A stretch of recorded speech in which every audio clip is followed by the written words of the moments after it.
Cast is now starting. All attendees are in listen-only mode. Good morning and good afternoon, depending on where you are today. Welcome to today's webinar. Our webinar today is on decision-making and communication tools for hospitalized patients. Just to let you know, our webinar and slides will be posted. Sorry, what's the matter? Just to let you know, our slides will be posted on the red, which you see on your screen. That's where they'll be in a day or two. Just to further update you on things in the network, we are on our renewal. Sorry, I'm going ahead here. We will be submitting our proposal on June 30th, and we're basically in the final week of preparation. So if there is anyone out there who's interested in the interdisciplinary fellowship program or the summer student program and is interested in supplying us with a partnership letter, please contact me. I'm Carol Berry, and my email's on the screen below. Q&A will follow this presentation. Please submit your questions online, and we'll try to get to as many as possible. So without further ado, I will present James Downer, who will be presenting today's webinar. He is a critical care and palliative care staff physician at Toronto General Hospital. His interests focus on communication and decision-making for seriously ill patients, I'll say frail, as well as expanding the role of palliative care in the critical care environment for non-cancer illnesses. He graduated from McGill Medical School, completed residency programs in both internal medicine, critical care medicine, and palliative care medicine at the University of Toronto. So James, please go ahead with your presentation. All right. Hello, everybody. Can you hear me? Okay, so can you hear me now?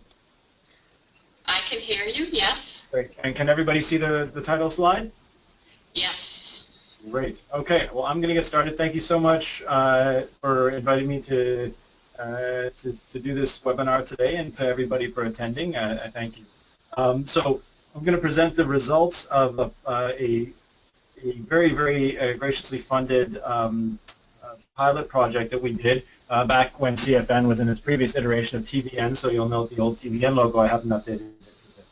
CFN logo, but a few logos need updating here. So objectives of the session today are going to talk about the importance and the rarity of patient-reported outcomes for communication and what this pilot was meant to address, and then be aware of some of the barriers that exist to using patient feedback to improve communication skill among medical trainees. I want to make sure that we thank all of the investigators as part of this study. So primary investigators out of Ottawa, John McDonald, Mike Hartwick, Calgary, Amanda Rose Desordon, and Jeff Myers here in Toronto along with me. The co-investigators also at different sites, so Jess Simon out in Calgary and Amani Abdul-Razak, Stan Hamstra, Jose out in Ottawa at the time, now Jose's in Mississauga. And then John Yu in Hamilton and Darren Hayland out of Queens and Alberta, who are really the sort of godfathers, the sort of brainiacs of the side group, and certainly could not be doing any of this research, I think, without their strong leadership and mentorship and guidance around this area. And definitely this is the small part of a big whole. So we have also some of the team members who were responsible for data collection: Arjun Sharma, who's now a medical student here at University of Toronto, Lauren Ogilvie, who's out in Calgary, and Kendra Delicate, who's the manager of what was at the time Center for Innovation Complex Care, is now called Open Lab. So again, everybody's updating their names.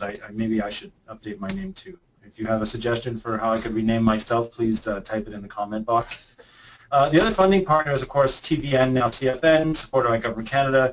Pallium Canada gave a lot of intellectual support and was a partner as well. Center for Innovation Complex Care, Open Lab, contributing as well. ACP CREO, part of the Alberta Innovates Health Solutions, which Jess is the sort of lead on that project, and was also responsible for supporting this and providing some local funding for the Calgary site, and the Academy for Innovation in Medical Education with Stan Hamstra out in Ottawa as well, so one of the partners. Okay, with all that said, all the thanking our sponsors, moving on to the project itself. I don't think I need to spend a great deal of time convincing people that there is a lot of poor communication going on among between healthcare providers and frail elderly. Very poor communication around expectations, prognosis, values, etc. And as a result of that poor communication, a lot of frail elderly and seriously ill Canadians are receiving care that is not consistent with their values and their goals. I think that that's pretty much an accepted statement now, that I think that a lot of people, there's just so much research to suggest this that I don't need to go into it in any more great detail. There have been a number of efforts to improve communication training and try to help upskill healthcare providers in the communication that they provide or the communication that they participate in with seriously ill Canadians and their loved ones, their substitute decision makers, in the hope that this communication training could improve the quality of the discussions about goals of care. And we have had a number of workshops and a number of communication interventions that do demonstrate some improvements at various levels. Generally speaking, the literature in this area has shown that although you are able generally to bump skill at around the time of a workshop, that skill retention is a bit of a problem, that unless there's some sort of longitudinal element or refresher periodically, that the skills tend to kind of erode after a while, and you kind of go back to baseline after a certain amount of time.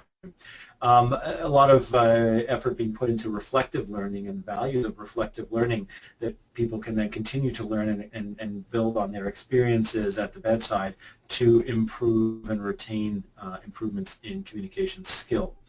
Now, so on the one hand, these communications interventions are somewhat challenging to do. They are very time-consuming. They can be very expensive to run at times. So the scalability and feasibility issues for broad implementation are a concern.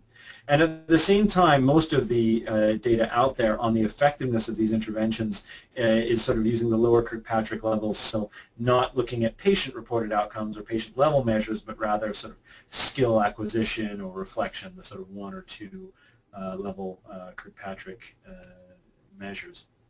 So the research plan for Decide to Communicate was so the blue part here you'll see, and I don't know if you can see my mouse, but there's a communication workshop which some of the investigators in Ottawa, and also we developed our own communication workshop, showing that there is some ability to improve skill.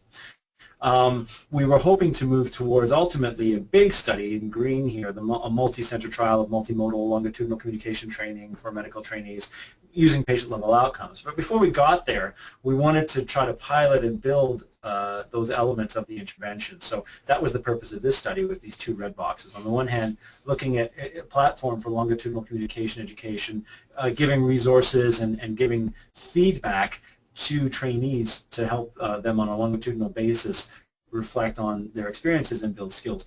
And then the patient-level data collection, also the sort of level 4, level 3, level 4, depending on how you look at it, Kirkpatrick levels, to determine actual effectiveness of the intervention. So the purpose of this pilot was these 2 red squares here, what we were proposing to do. 3 prime research questions. Number 1, and this was really a feasibility study, it being a pilot, feasibility was the main outcome. So the feasibility of collecting patient-level measures in an inpatient setting was a major question. We hadn't seen this done in a lot of previous studies, so we wanted to test the feasibility of doing that. Also making sure that we could link those patient-level measures to a single interaction. Again, patients and family members are having multiple interactions with healthcare providers over the course of their stay. Can they evaluate effectively an individual and an individual's interaction with them, and separate that out from the overall experience that they've had with healthcare providers during the course of their stay in the hospital? Are they just going to, does a rising tide raise all boats, and or does it ultimately sink them? And of course, the feasibility of feeding back that patient data to a specific trainee, right? So we wanted to see if we could use that information rather more, not generically, but specifically, and give that feedback in a way that would be meaningful and helpful to the trainees. So we conducted a 2-center pilot of data collection and feedback. We enrolled patients who were admitted to acute medical wards who were capable. They were either elderly or at risk of 6-month mortality, and they had to be English speaking to use the tools, or the substitute decision makers, if they were incapable, had to be English speaking. We allowed substitute decision makers to complete, because if the substitute was actually the one that participated in the discussion of goals of care with the trainee. And then within 72 hours of admission then, we approached them for enrollment. We enrolled them only after getting permission of the medical team. And then we used 3 kind of tools in addition to some demographic data collection. So we looked at the CARE tool developed by the CareNet group, obviously, and Darren Halen. Sorry, the CARE tool developed by Mercer and colleagues, which is a 10-item questionnaire where you rate the communication of the person that you just spoke to. It's designed to be self-completed by the patient or family member. The Can Help Light tool, which I think many people will be familiar with, 20-item questionnaire looking at overall experiences with communication, decision-making, quality of care over the previous 30 days. And then a global rating of satisfaction with communication, which is a single-item question. We consented trainees to participate, and if they were also getting data from them at the end of the study to get their feedback about the use of the platform and how they found it. So here's some fancy animation for you just to show you how it works. So you have a medical trainee and a patient. Prior to the interaction between the medical trainee and the patient, the medical trainee will go to a secure server website and review some ideally review some teaching materials, look over frameworks of how to communicate, and this would also be where they would get the feedback. And after doing that, they would then have a communication, usually at 2 o'clock in the morning, as is the case for most medical trainees discussing goals of care with their patients. They would have a communication event with that patient about goals of care. Then when the bright sun rises, the patient would then be approached to complete the questionnaire on the tablet that we would give them. That formed the patient feedback that would go into the secure server, and then a report card would be generated after a couple of patient reports were issued for the same trainee. That medical trainee would then be able to receive that report card, look at how they did, and then decide if they wanted to direct some learning as a result of that. We wanted to make sure that the communication was going to be given in a useful way, but also make it clear that the patient should feel comfortable delivering negative feedback if it was appropriate, or constructive feedback, I guess, would be the way to call that. We didn't want the patients to be concerned that if they said anything negative or not positive, that they would suffer any sort of consequences, that the trainees might get angry with them for saying negative things about them. So the way in which we did it was we decided to aggregate the feedback. So we combined, initially we were going to combine 3, but because of enrollment we shrunk that to 2, and then we delayed the aggregate report by about 2 weeks. So again, after one trainee would have 2 encounters logged in the computer, we would generate an aggregate report and then feedback that back to the medical trainee through email and a password-protected website with a 2-week delay to make sure that there wouldn't be any chance that the trainee would be able to either ascribe any particular comments to one individual or be in a position where that they might be upset and then still be in a position caring for that person. I just want to show you quickly what the interface actually looked like. So this is an example of the CARE patient feedback measure in a screenshot. And so it was nice, big writing, easy to read, non-serif fonts, and they would simply tap the button, or the research assistant would help them tap the buttons that corresponded to the answer that they wanted to give. And each of these scores would correspond to a number of 1 to 5 that would then go into giving their overall CARE score. So I'll show you some of the results that we got. So on the whole, we did reasonably well with enrollment. We were able to enroll about 50% of the eligible patients or substitute decision makers. Unfortunately, we had hoped, initially our project had been only to approach patients, but because we were finding so many of these patients were not capable, we had to exclude 18 at the start because the patient was incapable before we submitted an amendment to our ethics approval to also start to enroll substitute decision makers. So in the end, about a quarter of those approached refused to participate. Given the topic, it's a sensitive topic about goals of care, end-of-life related stuff, that a refusal rate of about a quarter is not inconsistent, I think, with a lot of other studies in this area. And very positively, only 4 out of 88, so again, sort of fewer than 5%, said they could not recall having that specific conversation. That the overwhelming majority did recall the conversation and felt that they could evaluate that resident's performance in that conversation. I just want to present very brief demographics. We are looking at a fairly broad range of ages, so 33 to 99. Mean age was about 62. So again, there was a fair amount of clustering around the elderly, but there were a few younger patients as well with advanced illness as well. 70% were Caucasian, which again is not unusual in studies of this nature. Often, many of the CareNet studies do show fairly high rates. Higher than the population rates of Caucasian ethnic background, and that's mostly consistent with cultural issues around discussing these topics.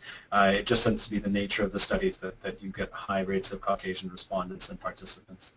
In terms of the residents, we also had a fairly good enrollment rate of about 61% who were willing to participate. Of them, most were first-year postgraduate trainees and 2/3 were GIM. Of course, we were approaching only people on the GIM ward, so it's not surprising that 2/3 of them were GIM trainees. During the course of the pilot, then, the 6 months that we did, about half of the trainees did receive an assessment from a patient, and about a quarter had 2 or more assessments. So that's, again, not a very high number, and we'll talk a bit about why that is later. But of those who actually completed a full 2 months on their ward, about a third, or actually over a third, almost 40% of those trainees did have enough assessments to generate a report card. Overall, and I don't think this is too surprising given that we would only be approaching patients that the medical team said we could approach. They could refuse to allow us to approach certain patients. So the care scores on the whole were quite high. So population averages and from studies like normative values usually coming with median scores or mean scores in the low 40s for practicing general practitioners. So this is more or less what you would expect. Count Blight scores of 80 out of 100, which is fairly good Can-Help Blight score, suggesting fairly high levels of satisfaction with communication, decision-making, and other aspects of care overall. And of course, our first question was, were they able to distinguish between the communication score of the trainee and that one encounter versus their overall experience with health? With their healthcare team interactions, and we did find that their care scores were not correlated with their Can-Help Blight scores. Trending towards significance, but not significant, meaning that these, to some degree, do appear to be different concepts, and they are able to rate them independently. Overall, the patients said they were very comfortable giving feedback, so scoring that 4.5 out of 5 overall. They were even comfortable giving negative feedback, and they said that they would be willing to give negative feedback if they felt that they had any, so they wouldn't have felt shy about saying it. And there was really nobody felt that using this tablet and completing an evaluation was in any way inconvenient to them, so overall inconvenience score only 5, that's about the lowest it could be. And we got a lot of positive verbal feedback from the patients and the substitute decision makers. They were really, really positive about participating in this type of study. So one person saying that he applauded and appreciated the fact that the hospital was taking the time to do this type of survey. It engenders a great deal of confidence regarding my outlook on the healthcare system as it applies to this organization. So again, I don't know if this person worked for the organization, because this seems like very corporate language to me, but this is actually what somebody said, and good to know that people really thought it was a good thing that there were people studying this and getting patient feedback, and we were very happy to hear that, obviously. The trainee response rate, not surprisingly, was not great. It's hard to get trainees to fill out surveys. So we only got a response rate of a little under 20%. Of those who used the platform, many of them reported the usability tool was quite good, and they did find the feedback was at least fair to good in terms of quality. 40% said they did actually change their practice due to the feedback, albeit this was a very small response pool, so again, take that with a grain of salt. Of those who did not use the platform, the number one reason we actually did get some people who didn't use the platform and did not get report cards, and we asked them why. And the amazing response happening time and time again, and also the anecdotal responses, there were very often patients who would have met inclusion criteria, but the residents were not the ones having the goals of care conversations. They were deferring those conversations for the staff to have, or just not having them at all, even though these patients were actually at fairly high risk of death in the near future. So I think that's an interesting point. We can come back to that when we get to the discussion. So then if we come back to our research questions, the feasibility of collecting patient-level measures in the inpatient setting, I think we did demonstrate that that was feasible. We also demonstrated that it was feasible and acceptable to try to link patient-level measures to a single interaction between a physician and a patient. In terms of feeding that data back to specific trainees, I'm going to give us a sort of qualified fail on that one.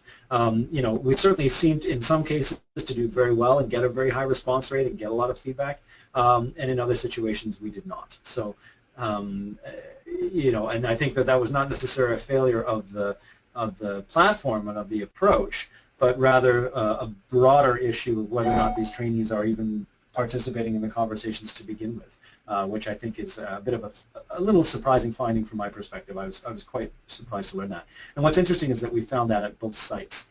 This was not just simply something at one site or the other. So potentially a broad issue.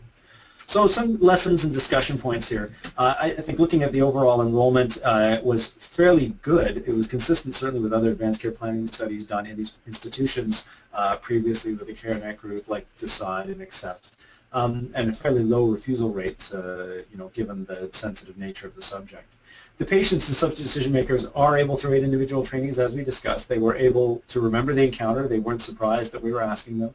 And they did seem to be able to distinguish between having a good interaction with an individual versus having a good experience overall with all healthcare providers that are involved in their care.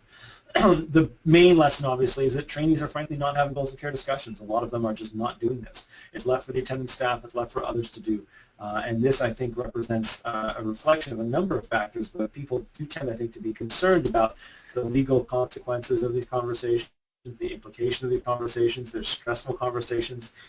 People given an opportunity to avoid them or defer them often will. And the of course, is that maybe people are just not feeling skilled enough to have them, and that's a major concern that we're trying to address through this. But of course, you know, again, to some degree, you have to start having these conversations if you're going to be able to improve your skill, and measuring these outcomes is only going to be relevant if people are actually doing it. So that's a big lesson, a big take-home point here, I think, and we can talk about that. I'm happy to take questions around that. Ultimately, I think had we done this for a longer study period or gone beyond, because many trainees do more than one block, particularly internal medicine trainees will do many blocks on the medical board. And so rather than just limiting it to a 1 or 2 month experience, if we were to say go over time, come back after year on year and get the same data on the same trainees, not only do we have enough for report cards, but we could actually show a trend. We could show changes, improvements over time, or look for changes or improvements over time. I think that would obviously involve better integration into the educational program, and particularly for trainees who to encourage them to do these interactions and then to identify them for evaluation as well. The tablet itself and this tool, I think, it is clearly a framework that can be used to evaluate communication training using patient-level outcomes.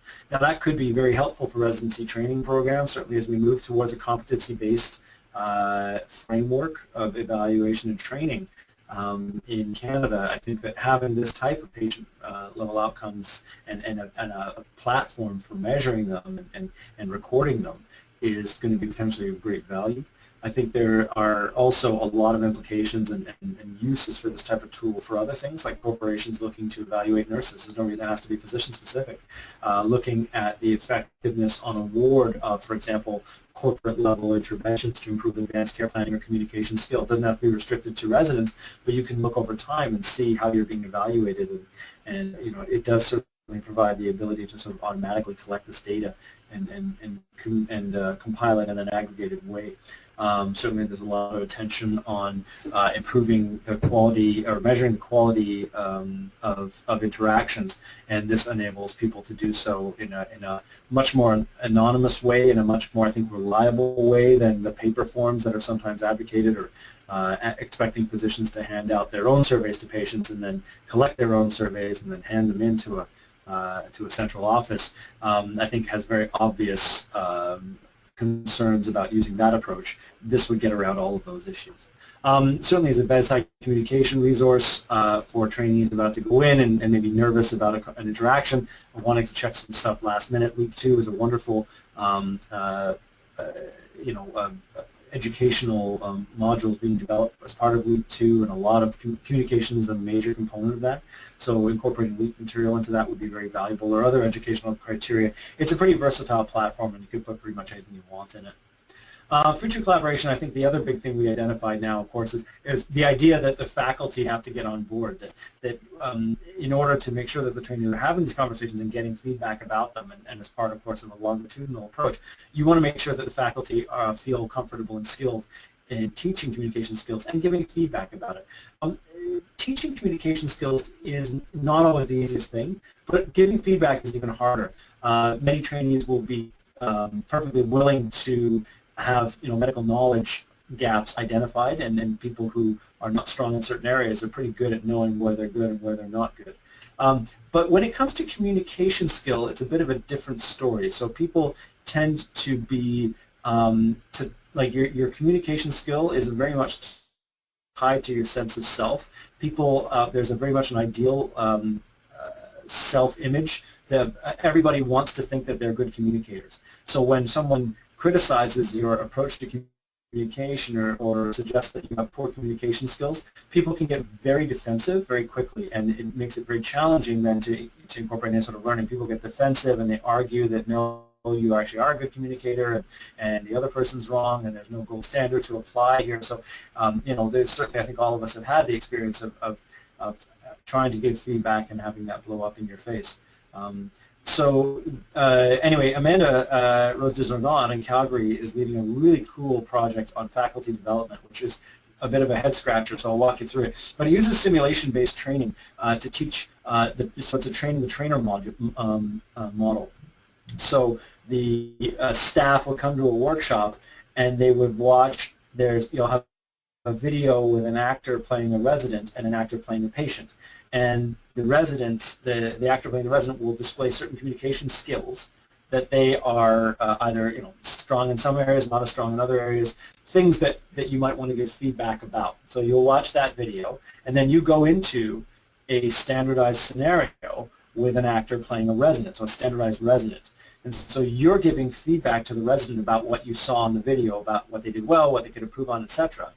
And then meanwhile, one of the facilitators of the workshop is watching that interaction through glass, and through one-way glass, and they afterwards will give feedback to the staff about how they give feedback to the resident. So it's a bit complicated, and it's really the only way you can do work like this. But it's I think a vital component if this is going to take off to be doing stuff like this. It uses the Promoting Excellence in Reflective Learning, or PEARLS framework, developed by Adam Cheng out of Calgary as well, and it's a very nice adaptive model, adaptive approach to feedback, looking at the sort of plus delta approach, directed feedback versus advocacy inquiry, and so Jonathan Godet and I are also involved as co-Is, and Amanda will be presenting some of this data.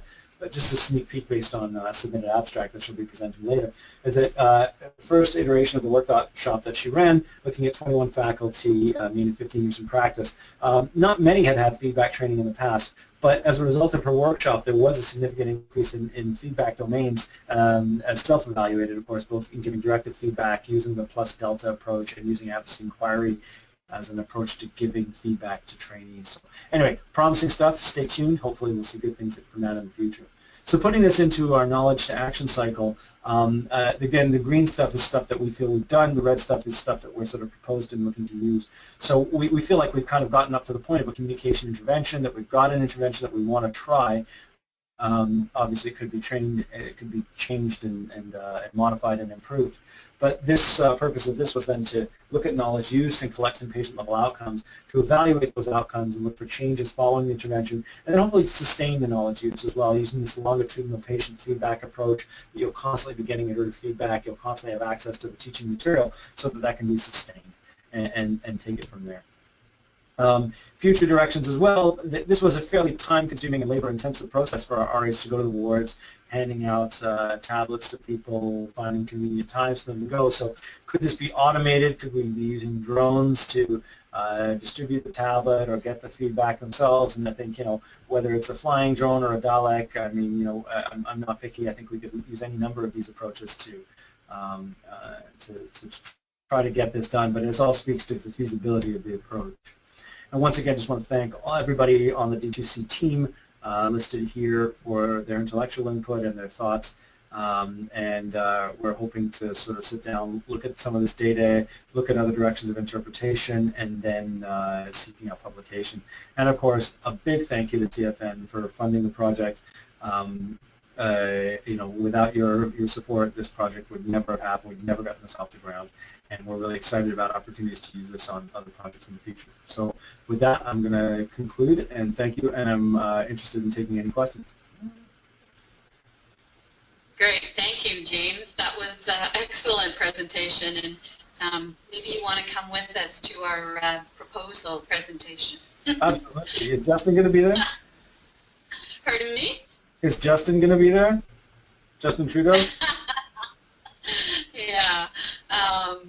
Anyhow, I hope that people will feel free to send in their questions and continue to send them in during the next 20 minutes. I think we still have 20 minutes. And so we have a few questions that we'll start with.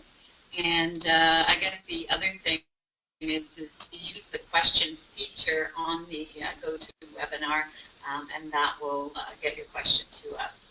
So the FAB is something you said during your webinar, and it said, why did the initial session happen at 2 a.m.? Good question. I mean, the idea is that, generally speaking, the residents are admitting people all day and all night. From practice, a lot of these conversations seem to happen, after hours. I mean, it doesn't have to happen at nighttime, but it just seems to happen after hours and outside of main work hours very often. And so, again, that was sort of I was just putting that cartoon in there. We were collecting data only during the daytime, but just to emphasize that there was a sort of an asynchronous component to it. Okay. Things do happen at the times that you least expect, I think. Well, I mean, it's important to note this, right, is that actually 75% of the hours of a week are outside of business hours. So hospitals can be well-staffed and staff physicians will be found all over the place during business hours.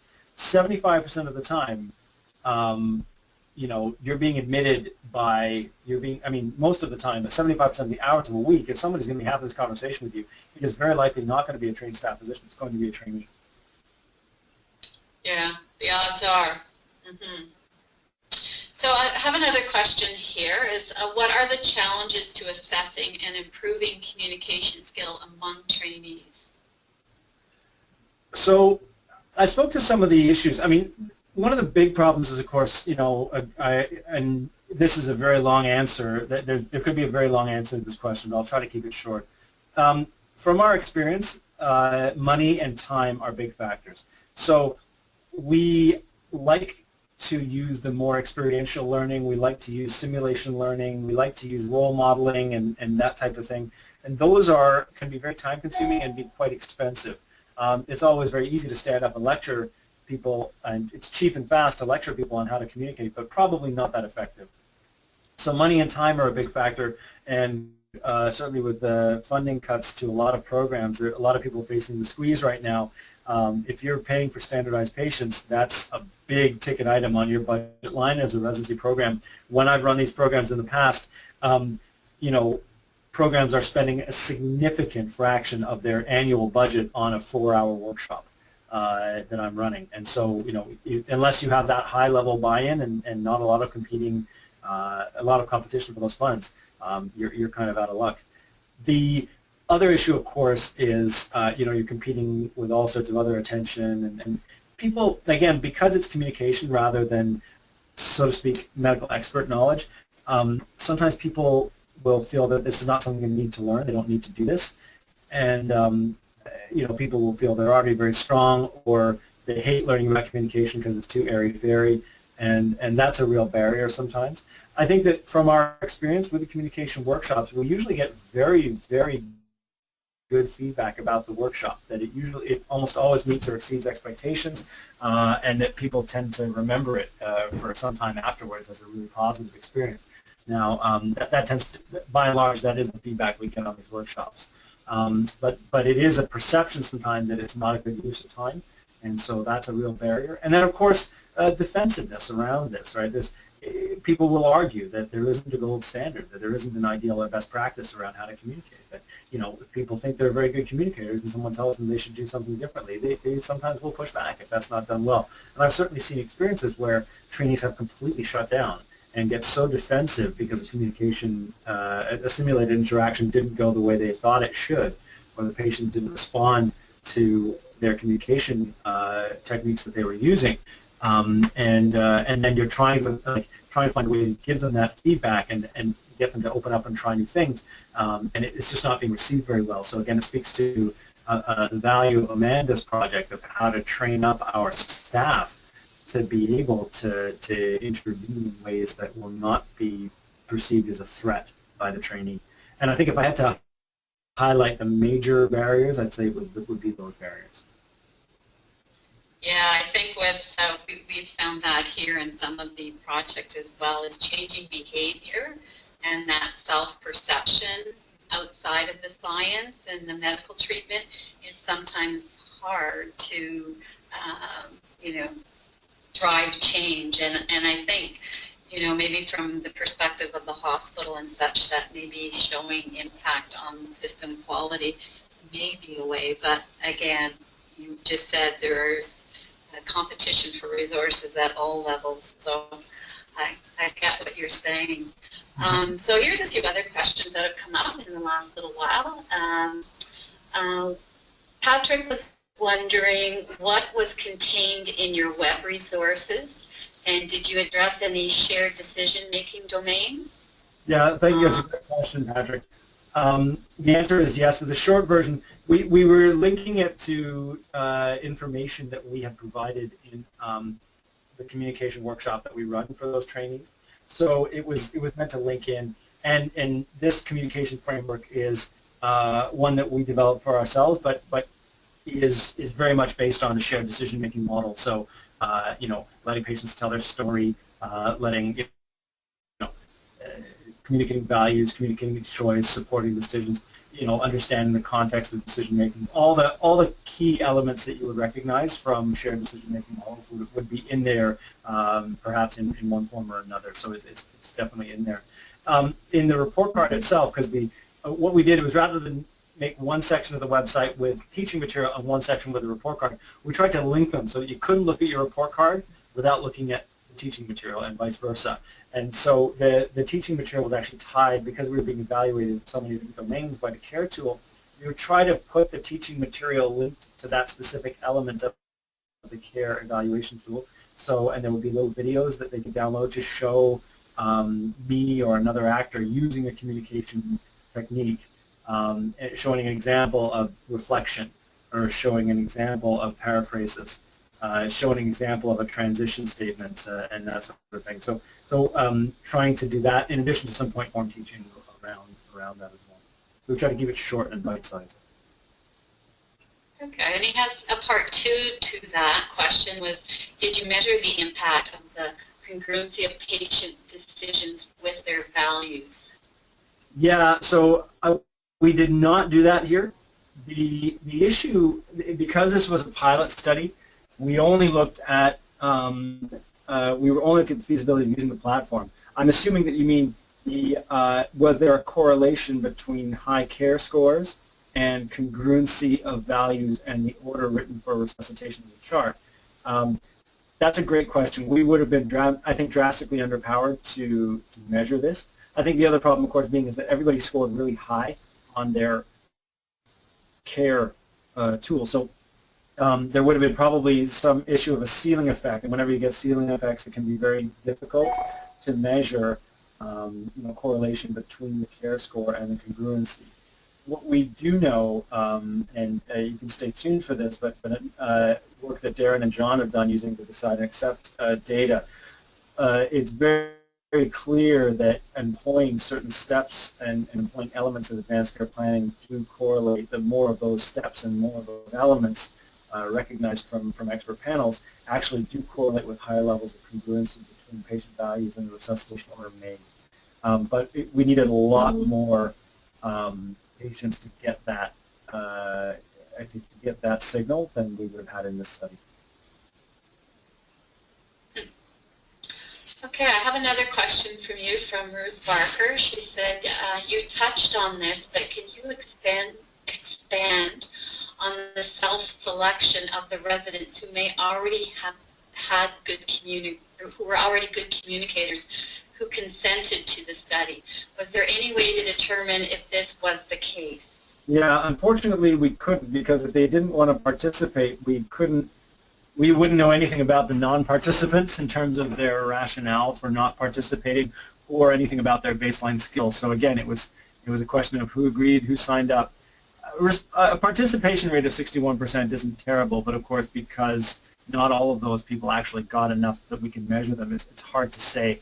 And again, I think the selection I was more concerned about was not the self-selection of the residents.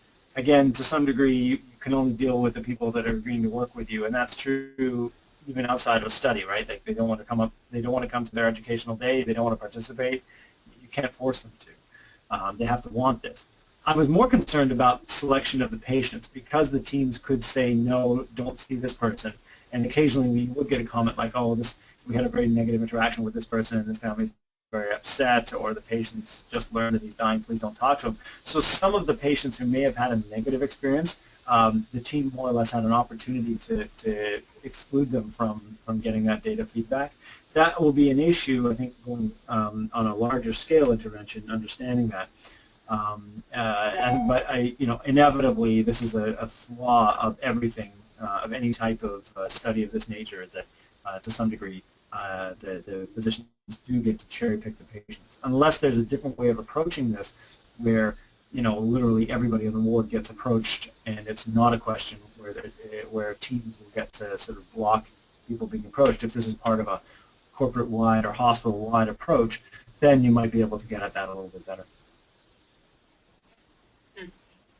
So we have a number of questions around the same theme, and it's basically, how can we raise the level of importance of good communication to the same level we expect of other medical interventions? If anyone has the answer to this question, let you know. Please let me know so I can resuscitate this element of my career. No, I'm kidding. I think that a lot of people do recognize the value of this. I think it does unfortunately come down to like good palliative care and like many aspects of improving end-of-life care.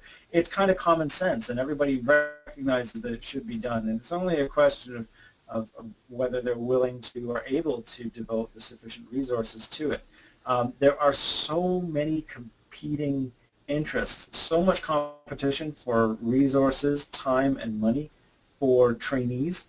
In residency programs, there are so many demands on their time, so many protected half days now, that being able to do this and putting it in the context of all the other learning they have to do, it is going to be a challenge. I think that I think the problem is not necessarily raising it in terms of profile, although that would help, but making it easier to do.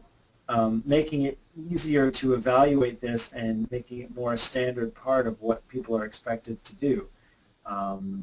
You've got to have a bit of a carrot and not just a stick.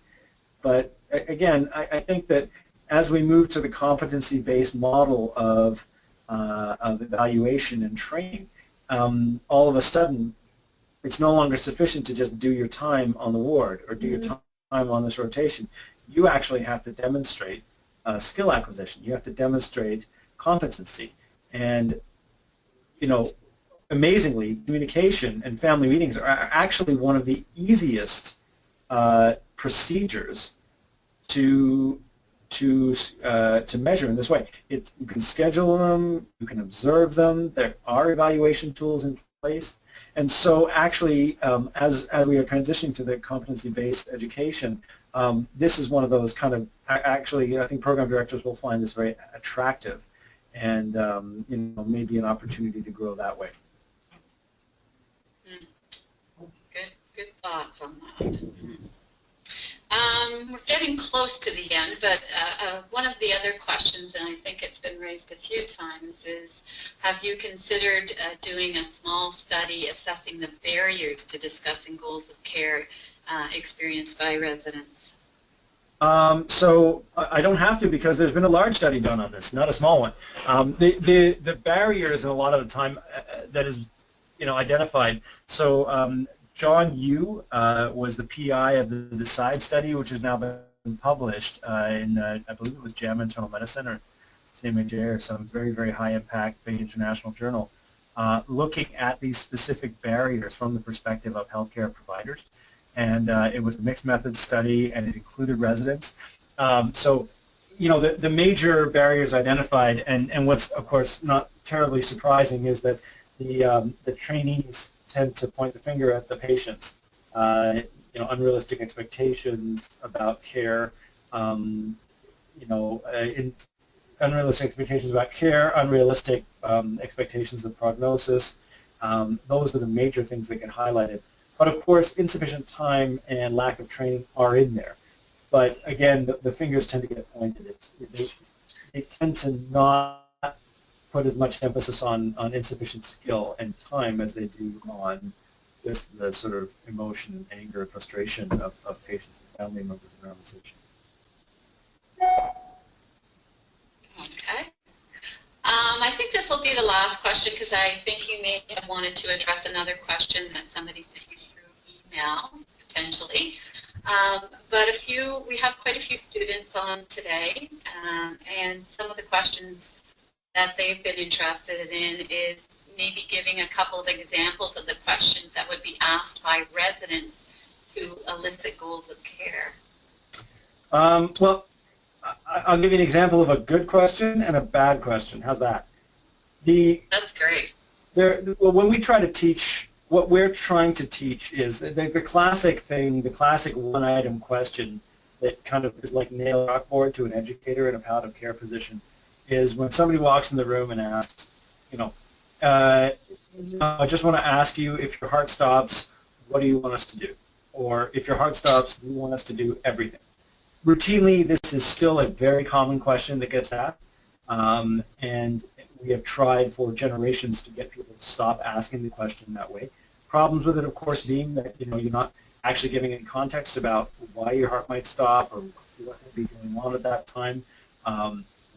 Does everything mean, or do you want us to try to restart it or just let you go? Sort of the alternatives presented are, we can either do everything or nothing.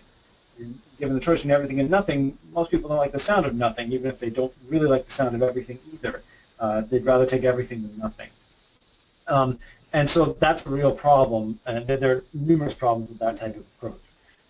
The correct way to initiate a goals of care discussion is to make sure the person understands, obviously, what's going on, and that you make sure you're on the same page about the facts of the illness, right? So you ask, you don't tell, but you ask. Get the patient to explain to you what they understand is going on, fill in the gaps as needed. And then you start to talk about what might come down the road. So we're going to admit you, and we're going to try to treat this, and here's what we're going to do. But understanding that there's a possibility that things might not go the way we want them to, or this disease will eventually get worse. And have you ever had a conversation with somebody about the kinds of care decisions that will come up when that happens?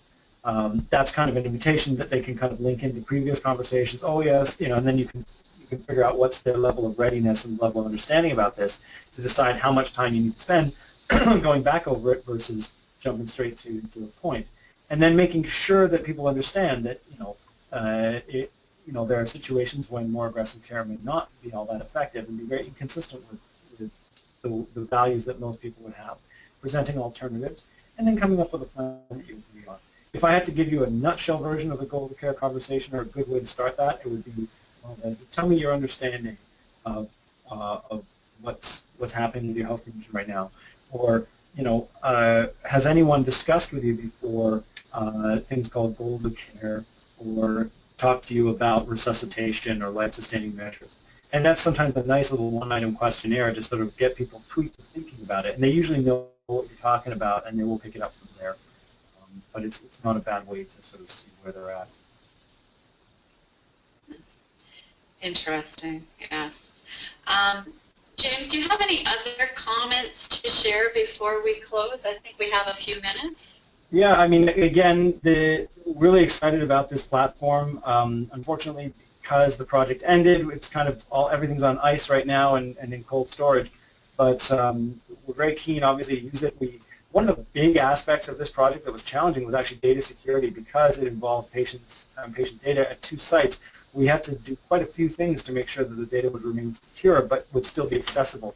And we were able to do this to meet sort of data safety standards and privacy community standards for Ontario, which are extremely high, but did so in a way that you could, just on the internet, send this stuff. So literally we could collect this data from anywhere in the world with a Wi-Fi connection and do so in a secure manner that goes to our secure server in a way that will be searchable. So it is a very versatile platform. It could be used anywhere, and if anyone listening is interested in using this, please let us know, because we'd love to see it used.